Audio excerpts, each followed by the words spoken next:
Let's talk about free speech online. It's a phrase that gets thrown around all the time, right? And honestly, it just sparks so many arguments and a ton of confusion. So we're going to break it down because the rules for our digital lives are literally being written as we speak. And let's face it, most of us feel like we're just passengers, not the ones in control. So, who's really in the driver's seat? Who's calling the shots? Is it you, the government, the big tech companies themselves? This is the absolute core of the issue. Because whoever has the answer to that question, well, they control the public square of the 21st century. And right here, this is probably the single biggest misunderstanding in the entire debate. We all love to talk about the First Amendment, but here's the thing you have to remember. Its job is to protect your speech from the government. But the terms of service for a social media platform, that's a completely different animal. It's not there to protect your speech, it's there to protect the company. And this is what creates the free speech paradox. You see, legally, platforms like Facebook, X, and TikTok are just private businesses. They aren't the government. That means they get to make up their own rules and their own community standards. They get to decide what's okay to say and what isn't for literally billions of people. So what does that mean for you?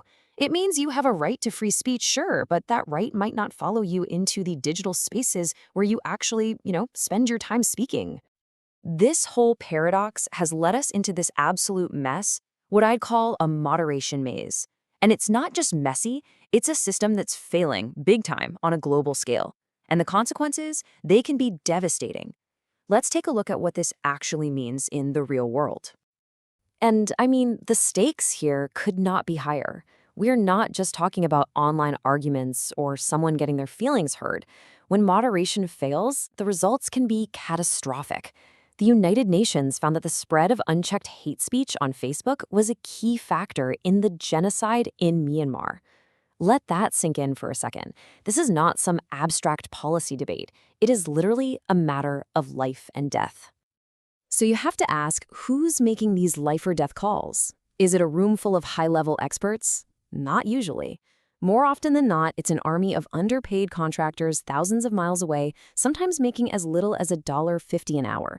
These folks are under incredible pressure to make snap judgments about cultural contexts and languages they might know nothing about. You can see how this system, well, it's practically designed to fail. And it's not just that they're failing to stop the bad stuff. The system is also a disaster in the other direction.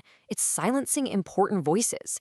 We're talking about educational material on anti-violence getting taken down, news about war crimes tribunals being blocked, activists fighting for their communities having their accounts suspended with zero explanation.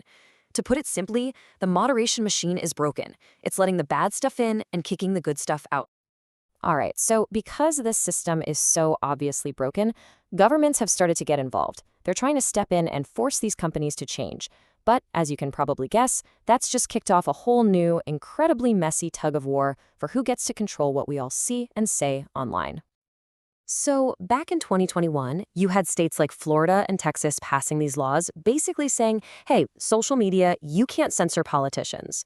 Well, the tech companies fired right back. They sued, saying, hold on, we have our own First Amendment rights to decide what's on our platform. And now, the whole fight has gone all the way to the Supreme Court. So for the time being, we're all just stuck in this legal gray area. But it's not always about passing big, flashy laws. There's something much more subtle going on, and it's called job owning. This is when government officials basically lean on the platforms behind the scenes, with friendly phone calls, back-channel emails, maybe a public threat or two, to get them to take down content they don't like. And there are huge court cases right now trying to figure out if that pressure crosses a line and effectively turns these private companies into arms of the government. Okay, so let's recap. We've got a moderation system that's a total mess. And we have government intervention that's just creating a legal nightmare. It really feels like we're stuck between a rock and a hard place, right? Two totally flawed models of control. But it makes you wonder, what if the answer isn't about trying to fix their broken system? What if it's about building our own? And that right there, brings us to a whole new way of looking at this.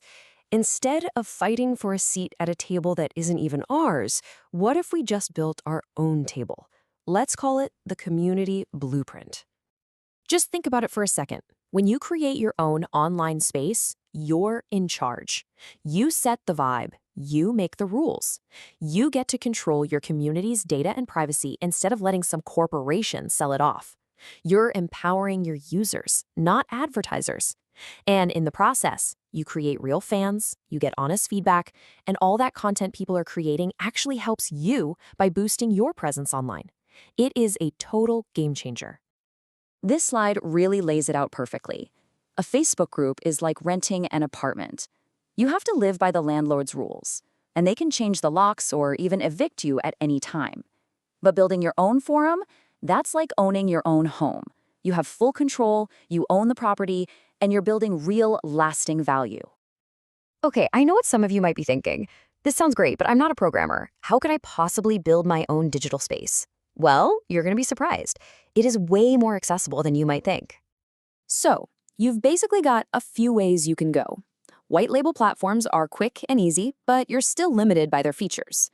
At the other extreme, you could custom build everything from the ground up, which gives you total control, but whoa, it's incredibly expensive and complex.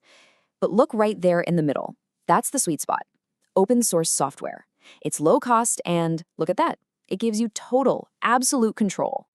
So let's put it all together. If what you really want is a space where the rules are truly your own, where your community speech is protected from arbitrary moderation and all those external pressures we talked about, the answer is clear. It's a self-hosted open source platform. That's how you get back in the driver's seat. And believe it or not, the tech to do this is already here, and it's surprisingly achievable. Using open source projects like Web4 Lite from Linkspreed, you can build your own social network on a tiny, low-cost computer like a Raspberry Pi. The process is pretty straightforward. 1, you set up your server. 2, you secure it. 3, you install the software. And finally, number 4, you configure it and launch a space that is entirely yours.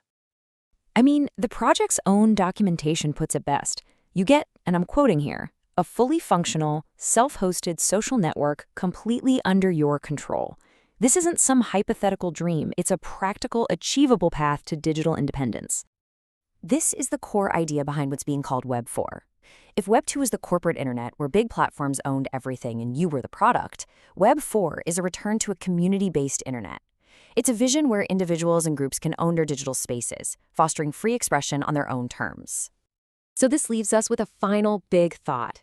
Maybe the answer to the free speech problem isn't trying to force everyone into one giant, unmanageable public square. Maybe the future is decentralized. Millions of distinct communities, each defining and cultivating its own culture of speech. A future where we take back control one community at a time.